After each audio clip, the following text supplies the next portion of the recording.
భారత్ మాతా की జై. జై శ్రీరామ్. ఓం నమ శివాయ. సనాతన భారత హైందవ ధర్మంలో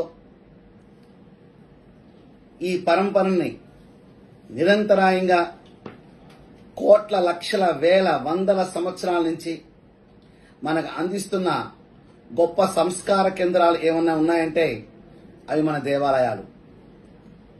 దేవాలయం కేంద్రంగా వివిధ ఆలయాల సమూహం ఏర్పడుతుంది.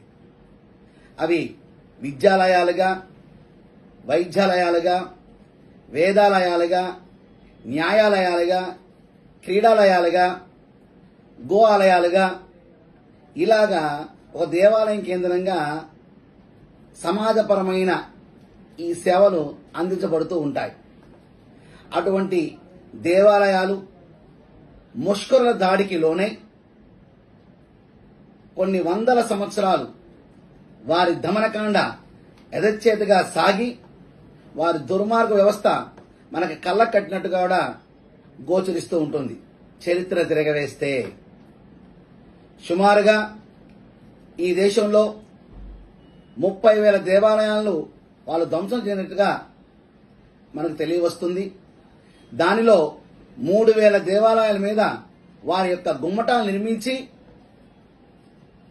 వారి పైశాచికత్వాన్ని ప్రదర్శించుకున్నారు. ఇప్పుడిప్పుడే భారతదేశంలో హిందూ ధర్మం పట్ల మరింతగా అవగాహన పెరుగుతూ ప్రతి ఒక్క కుటుంబంలో కూడా చైతన్యం కలుగుతూ మా దేవాలయాలు మా హక్కు అంటూ దేవాలయాల ద్వారా సమాజ చైతన్యాన్ని కలగజేసుకునే విధానంలో ముందుకు సాగుతున్నాం.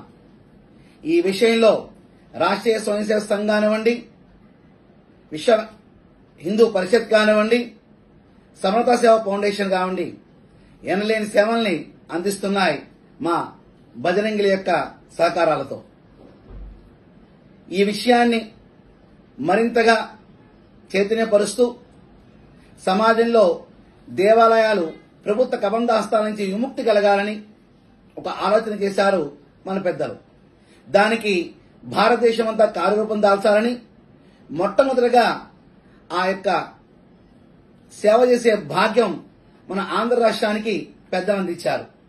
ఈ రోజున జనవరి 5వ తారీఖున హైందవ శంకారం పేరుతో మన గన్నవరం దగ్గర అద్భుతమైన హిందూ చైతన్య సభా కార్యక్రమం నిర్వహిస్తూ మా దేవాలయాలు విముక్తి ఉద్యమానికి శ్రీకారం చుడుతున్నాం అంటూ ఒక చైతన్యవంతమైన నినాదాన్ని అక్కడ ఇవ్వడం జరుగుతుంది. అక్కడ నుంచి భారతదేశంలో మిగతా రాష్ట్రాల్లో కూడా ఈ కార్యక్రమం జరుగుతుంది.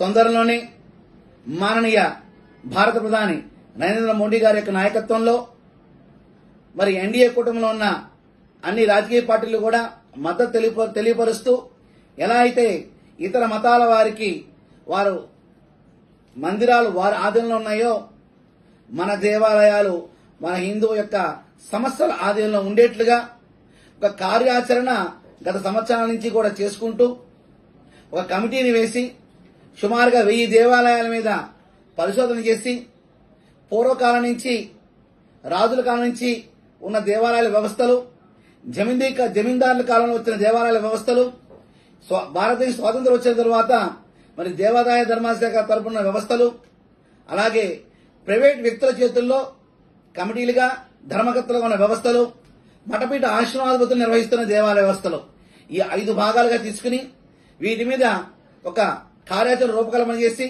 ఒక చక్కటి విధి విధానాన్ని ఏర్పాటు చేయడం జరిగింది. దీని వలన ఏ ప్రభుత్వం కూడా మా దేవాలయాలకి ఇదిగో ఇస్తున్నాం అనవసరం అవసరం లేదు. మా దేవాలయాన్ని మేమే రక్షించుకుంటాం, మా దేవాలయాన్ని మేమే పోషించుకుంటాం. ఎందుకంటే గత 40-50 సంవత్సరాల నుంచి కూడా చూసుకున్నట్లయితే 4,09,000 ఎకరాల భూమి ఉన్న దేవాదాయ ధర్మాదాయ శాఖలో 1,00,000 ఎకరాలు అన్యాక్రాంతమైందని చెప్పేసి దేవాదాయ కమిషనర్ గారే ఒక ప్రెస్ మీట్ లో చెప్పడం జరిగింది. దీన్ని బట్టి భూ బకాసురులు ఏ విధంగా అయితే ఈ భూమిని ఆక్రమించుకున్నారో ఒక్క అంగుళం కూడా వదలకుండా వారు స్వచ్ఛందంగా ఇస్తే సరి, లేకపోతే మన భూముల్ని మన దేవాలయానికి మనం ఇప్పించుకుందాం. దానికోసం కూడా మనం ప్రయత్నం చేద్దాం. జనవరి 5వ తారీఖున జరిగే హైందవ శంకారం విశ్వ హిందూ పరిషత్ ద్వారా ఇచ్చిన పిలుపుని ప్రతి ఒక్కరు బాధ్యతగా ధర్మముగా స్వీకరించి ప్రతి ఇంటూ తలుపు తట్టండి. సమిష్టిగా సమూహంగా రండి, కదలండి, కలిసి రండి, తలరండి, చేయి చేయి కలుపుదాం, ధర్మ పరిరక్షణ చేద్దాం. భారత్ మాతాకి జై.